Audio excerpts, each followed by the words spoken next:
If you could be seated, I'd appreciate it. Thank you so much. And it's my pleasure and honor to introduce the mayor of Newport, Harry Winthrop. Harry?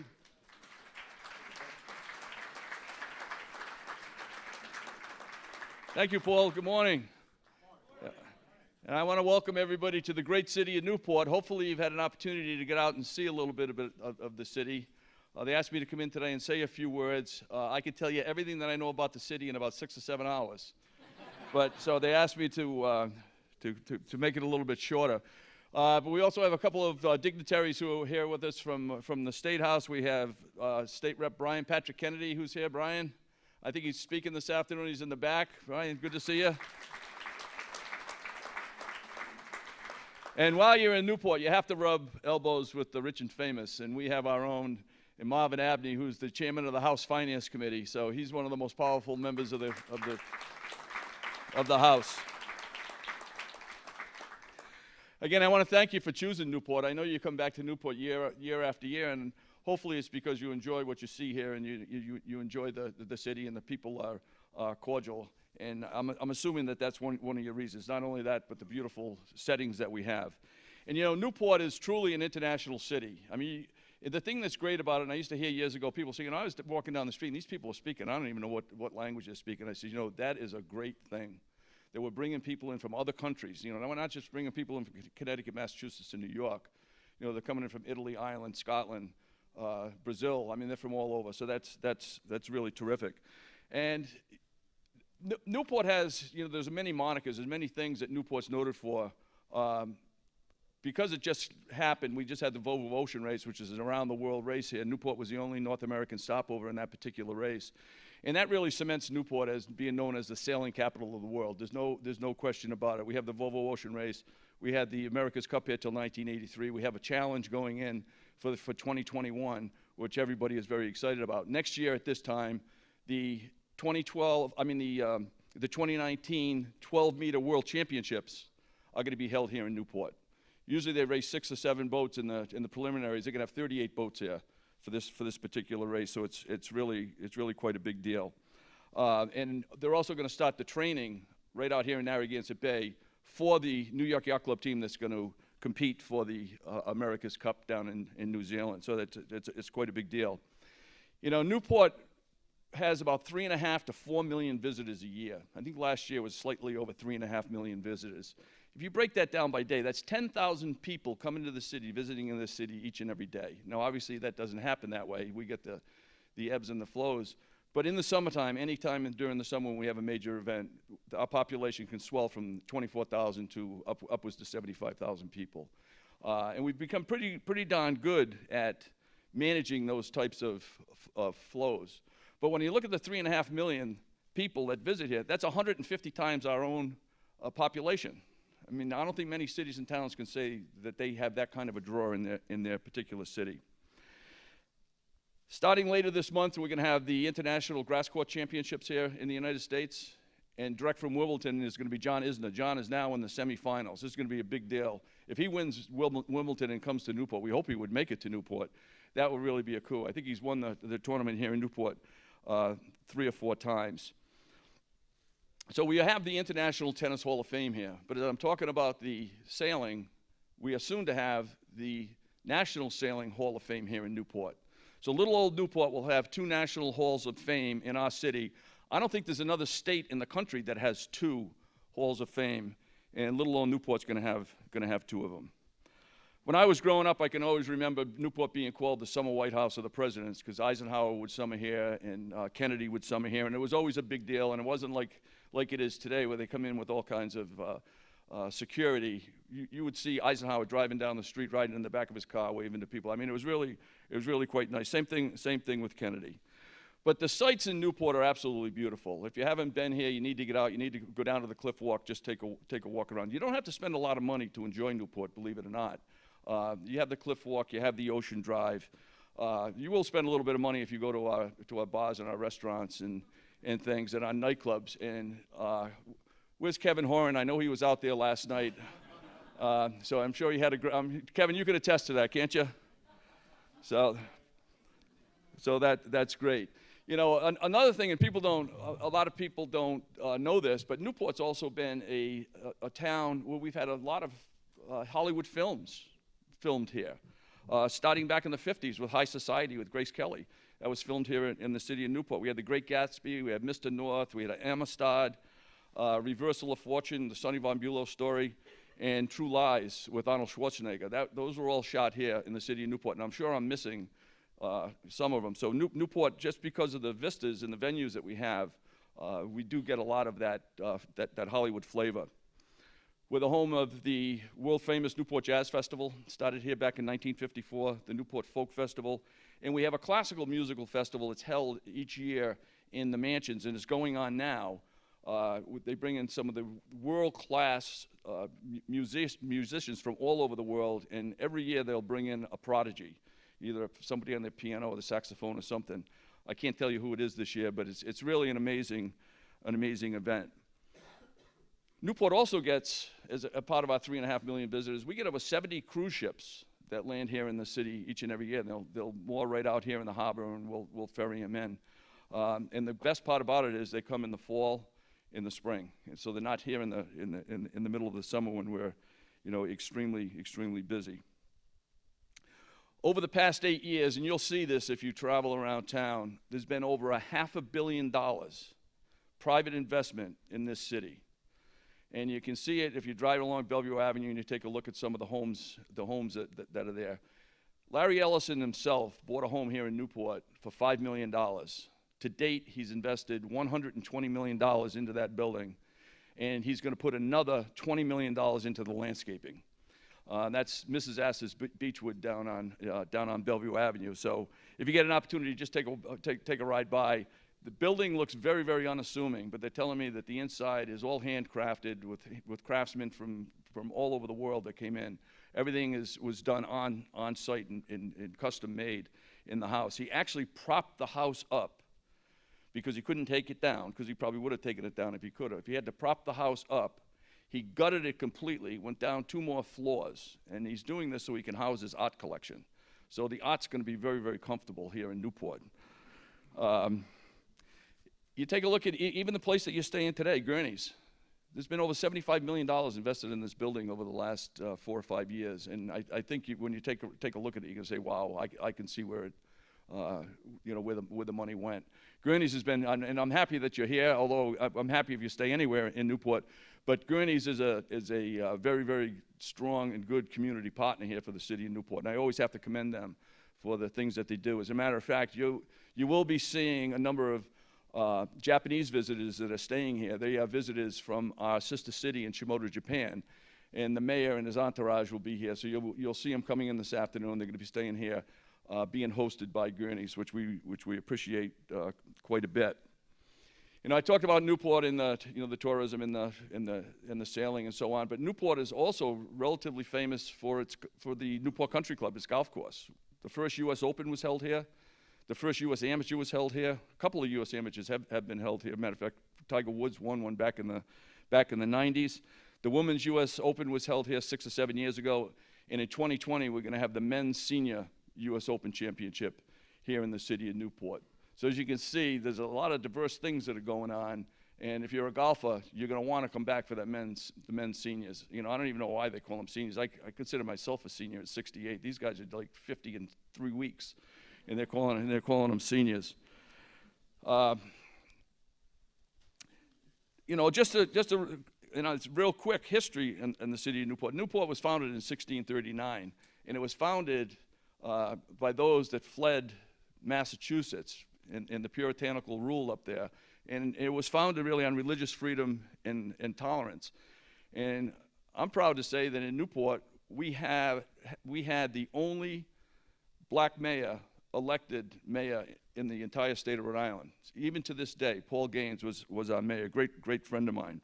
If you walk around town, you're going to see the churches. There's over 25 different churches of all different denominations. The Quakers at one time were very, very big in town. We still have the Quaker Meeting House. And you know, it's not quite as strong of a religion in town as it used to be, but it's really a tremendous asset had been a tremendous asset to the city over the years. We have the oldest synagogue in Toro Synagogue in the United States on Toro Street, and I believe it is open for, for tours. I was mentioning to somebody earlier that in Newport, we have more colonial era homes in this city than any city in the United States. And everybody goes, impossible, you can't have it. You can't have more than some of these Virginia cities. You can't have more than they have in Charleston. Well, we do. You can actually just walk out, go across the causeway, and the entire point area over here are all the old colonial homes. If you want to pick one up, probably the cheapest one you're going to get is about $1 million. And they'll sell from $1 million to anywhere from $1 to $3 million. I mean, when I was a kid, and I was mentioning this also, that's where the people in Newport that could not afford a home anyplace else lived on the point. I mean, they'd be sitting there today going, my God, my $8,000 home is now worth $1.8 million. So it's tremendous. You drive up and down the avenue, you're going to see the Gilded Age mansions. You know, that was quite the time back in the 1910s and the 1920s, and all through until that terrible scourge of income tax came along, and all of a sudden the people that were living there, they couldn't afford them anymore, and they actually walked away from these buildings. They left them, they abandoned them, and thank goodness the Newport Preservation Society came along and started buying these mansions up and restoring them. And today they get over 1 million visitors a year just for those mansions. But I'd like to tell a story because it only just happened, and when people say, where are you from? And I say Rhode Island, and it's not a slur in Rhode Island, they don't have any idea what I'm talking about. They think it's Long Island. But if I say Newport, they always know Newport.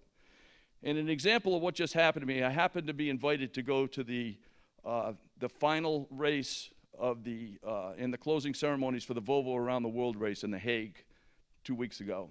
And I went over with Brad Reed, who's the president of Sail Newport. And on the final night, they had an audience of over 2,000 people, some of the greatest sailors in the entire world, in the history of the world. These guys are top-notch sailors. And they had 2,000 people in this auditorium. And Richard Breesis, who's one of the presidents of the Volvo Ocean Race, he got up and he welcomed everybody, and then he recognized 6 people in the room. He recognized King Willem, King of the Netherlands. He recognized King Juan Carlos, who's the retired king from Spain. Recognized his daughter Elena, who was there. He recognized Prince Carl Philip from Sweden. He recognized the mayor of The Hague, and he recognized the mayor of Newport. So that was pretty neat.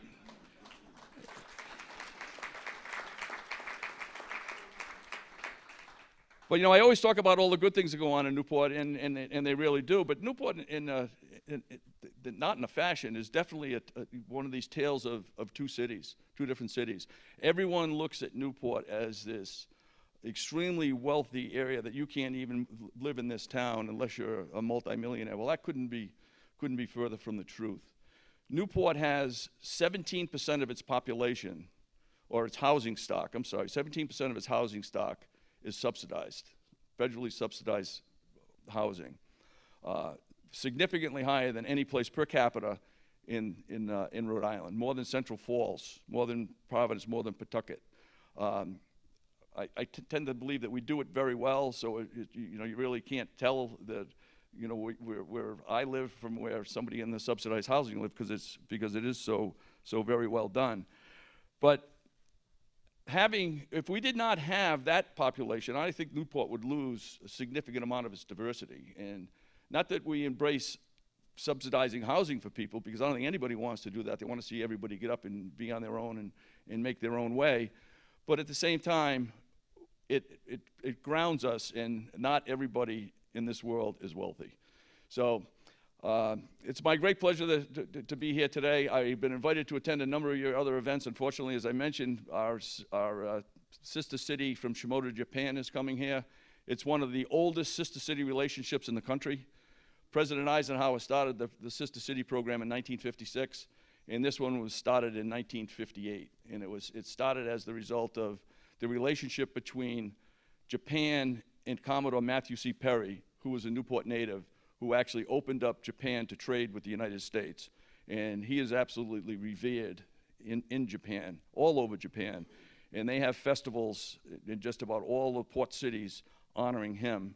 And we have one here in Newport, and this is our 60th Sister City celebration that we're going to be having this weekend. So one of the things, if you get the opportunity on Saturday afternoon up at Toro Park, they're going to have some Japanese arts and crafts. I don't know whether the taiko drummers are going to be there or they're going to be at one of the other events, but you'll see a lot of things going on around town. So I want to thank you for having me here today. I want to wish you guys all the best. As I said to Amy Horan the other day, she's explaining all these technical terms. I said, Amy, I don't care about that. I just want to go and sit down and have my computer work when I turn it on. So keep up the good work. I appreciate everything that you're doing, and please come back to Newport again.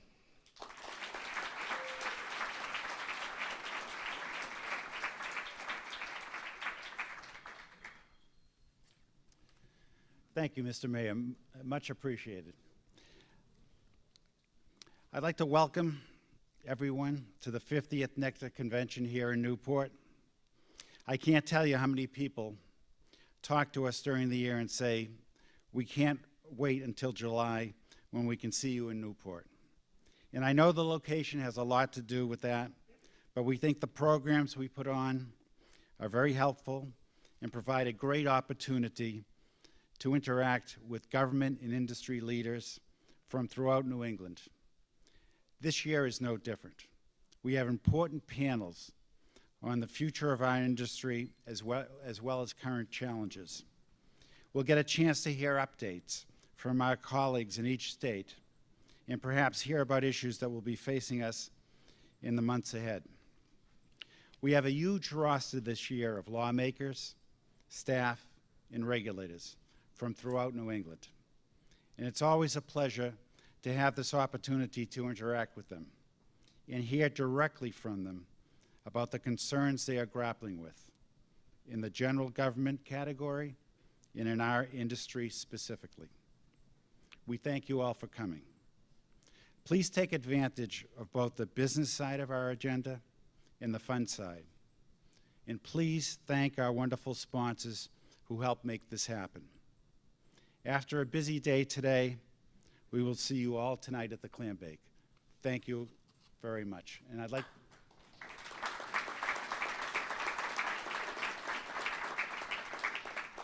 to turn this over now to Mark Riley, Chairman of the Board of NECTA, and also happens to work for Comcast.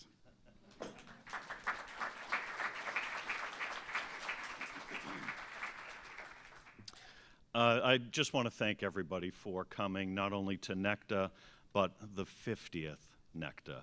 It is pretty amazing to not only think about us having survived as an industry 50 of these NECTA. Some have had stronger experiences at these NECTAs than others, but 50 years, when you think about the early days of this industry and how far we've come. I think I don't think anybody in the room who's been here to all 50, but we do have people in the room who have been here for decades of NECTAs. And I appreciate all of your support in the past, but also for coming this year to help make this another successful event. You know, along the way, this has been an industry that embraces change. And we have always had the energy and persistence to recreate ourselves repeatedly. What was 50 years ago is certainly very different today. You've been a part of an industry, the people in this room, that is innovative. We've invested heavily, and our goal has always been to bring the best content and the latest products and services for our customers. Early on, it was a residential video business only, then came commercial, then digital and HD. For those in the room who have been around for a while, remember when we first launched broadband, and broadband at the time was 1.5 megabits per second, and we were saying to ourselves, patting ourselves on the back, this is wonderful. But truly, that was wonderful, and that's the foundation of what we have today. If we didn't bring that investment then, we wouldn't be where we are today. We've literally changed the way that people are entertained, the way that they work, and the way that they learn. We now offer the fastest broadband, interactive video experiences inside the home and out.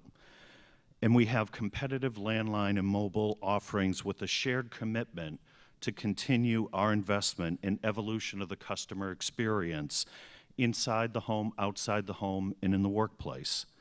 And as we've invested in our network and our people, and we've radically changed the competitive customer experience, we've had the benefit of talented people who tell our story on our behalf. We've benefited from people who participate in legislative hearings, regulatory proceedings, public meetings, interviews with the media, the list goes on. But today, I'd like to recognize one person in particular for his work on behalf of our industry.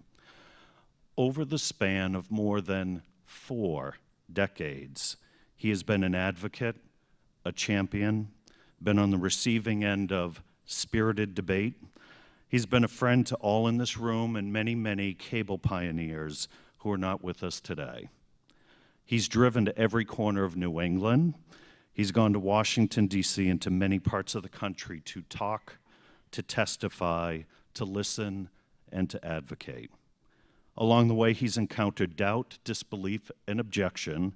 In turn, he's advised, enlightened, and educated countless elected officials, regulators, and public officials about our story of investment and innovation.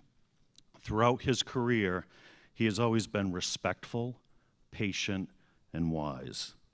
He's used his legal training to be balanced and objective, and as we have evolved and grown, he has helped to lead our industry from its mom and pop stage to today, where we deliver the most advanced video, broadband, landline, and mobile services on the planet.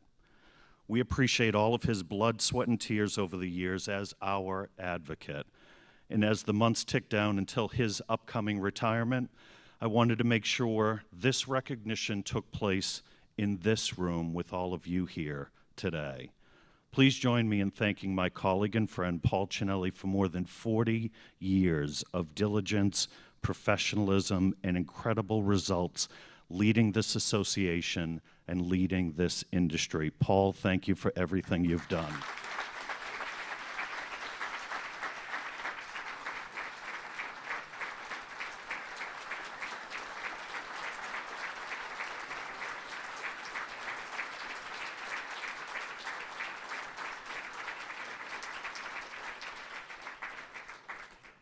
Thank you so much, Mark.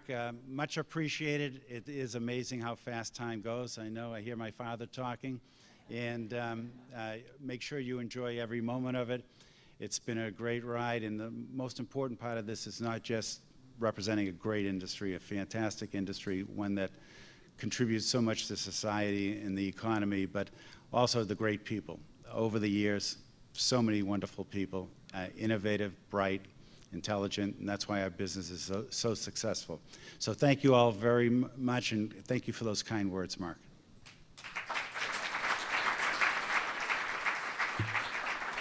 So, Paul, we have 2 gifts for you. One, if I can ask Carolyn to come out, and we're going to play kind of a Carol Marrow for people who understand what that means. So these are, we've got decades of NECTA t-shirts that have been made into a quilt. So here's one side, and then let's, so they can see it over there. all right. This is what I call other duties as a sign.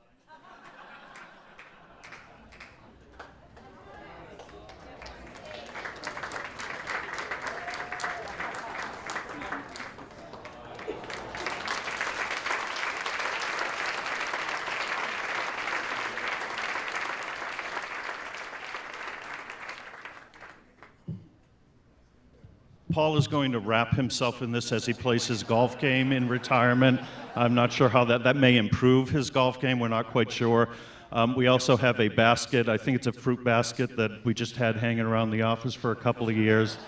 But a token of our appreciation, Paul. Thank you very much.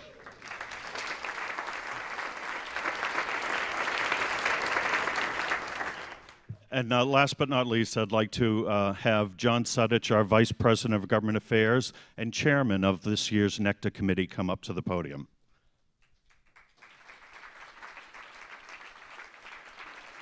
Good morning, everybody. I won't make it as misty for you as Mark just did, and I don't have any blankets, but very briefly, so we can get you back on schedule, I want to thank our convention committee. In this sort of ever-evolving industry of ours, one of the things that's been fun about this is we will pull our group together every couple of weeks to work on this convention. It's a really diverse set of programmers, engineering and tech partners, and cable operators to put together what is hopefully a set of panels that is representative of the opportunities and challenges in our industry today. So we hope you really enjoy that, but the thanks to that truly goes to the convention committee who put the yeoman's work into pulling together the various panels you're going to have opportunities to attend over the next 2 days. Absolutely want to thank our sponsors and exhibitors. Obviously, as the targets keep moving, it's important to make sure that we're trying to put on panels and have attendees that are going to be valuable to you and your businesses. So we're so appreciative if you were to stay with us as we sort of evolve and change on a weekly basis, it seems, maybe daily. And finally, much thanks to Carolyn Killian, Tim Wilkerson, and Paul Cinelli. They have jobs that have nothing to do with this convention that dominate a huge chunk of their weeks, but when this event starts to come on, the logistics of pulling it off are just immense. And so please give Carolyn, Tim, and Paul a hand for being able to put this convention on every day. So with that, we're going to break. Please keep your seats as we transition to our first panel, and thank you so much for attending.